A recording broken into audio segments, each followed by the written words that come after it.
answer this. At some point, every 911 center hears this sentence during a failure. Well, that's not our system.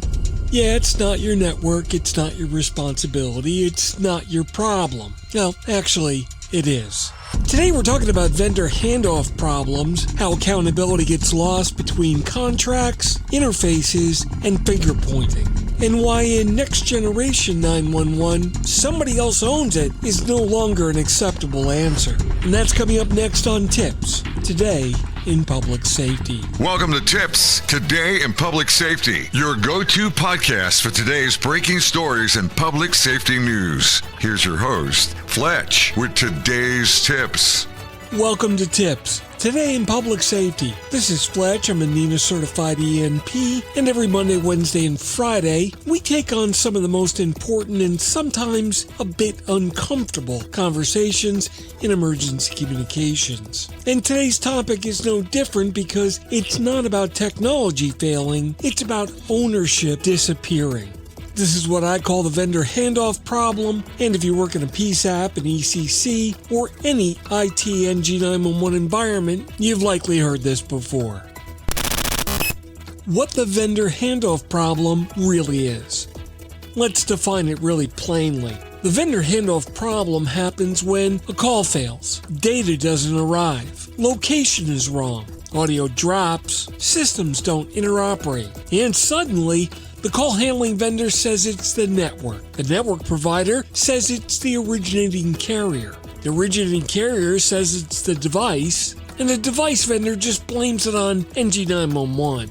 And at the end, the PSAP is stuck answering the phone with no answers. But in reality, although everybody owns a piece, no one is owning the outcome. And in emergency communications, it's the outcome that's the only thing that matters. How NG911 made this worse and also better. Look, here's the truth. NG911 didn't create this problem. It just exposed it. Legacy 911 was vertically integrated. One provider, one contract, one throat to choke, and honestly, a lot of folks like that. But next generation 911 is modular by design.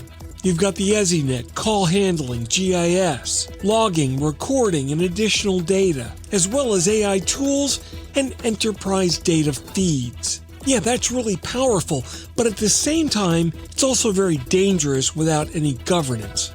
This is because to remain functionally interoperable, modular systems demand defined accountability and not assumptions.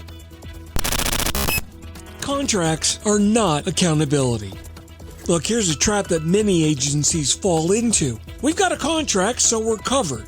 Yeah, not quite. Now, I'm not a lawyer and I don't play one on TV, but likely you're not covered. You see, most contracts define what a vendor has to deliver, and they purposely omit things like who troubleshoots a cross-vendor failure, who owns the incident coordination, who's in charge of the root cause analysis, who's responsible to communicate during the outages, and how often, and one that nobody touches, who's accountable to the public. The accountability typically lives someplace between contracts, and that space is often completely empty or determined by a judge in court, and far too late to be effective. Reality check. Look, when something breaks, the dispatcher doesn't really care which vendor owns the interface, which SLA applies, which system is upstream or downstream. They care that the call didn't work for them. And the public, well, they definitely don't care. From their perspective, 911 is just one system. So if we can't manage it that way, then we've failed before the call even starts. How agencies fix the vendor handoff problem. Hey, the good news is that all of this is fixable, fortunately with not more technology. It just requires intentional accountability design. Here are a few things that a strong agency can do. Define an internal agency system owner, not just a vendor. Have the ability to demand a multi-vendor incident response. Be sure to establish a single operational authority during a major outage. Mandate coordinated shared troubleshooting procedures. Make sure that you test failures and responses, not just success scenarios. And don't treat NG911 governance just as a bunch of paperwork. It's operational survival. The bottom line. Look, here's the bottom line. If everyone owns a piece, but no one owns the outcome, the system is going to fail when it matters most. NG911 demands shared responsibility, but it's got to have clear accountability. Because when a call goes unanswered, that's not our system, is the wrong answer every single time.